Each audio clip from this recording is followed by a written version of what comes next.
अखबारी खबर है, मुनकरीन खुदा साइंसदानों की तादाद 80 बरस में भी नहीं बढ़ी। क्या मतलब? 1916 में भी यही थी और अभी भी वही है। 1916 में 40% साइंसदान खुदा पर यकीन रखते थे और अब भी यही तादाद है। बरसों में साइंसी तरक्की के बाद ये गप मारी हुई है, अखबार की खबर है।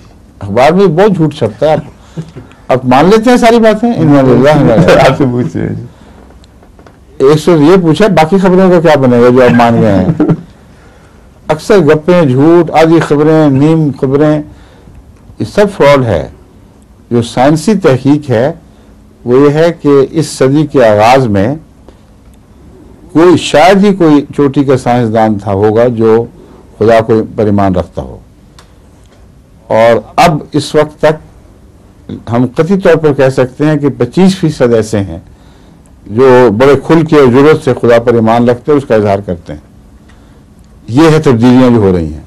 ये बिल्कुल झूठ है खबर। ठीक है।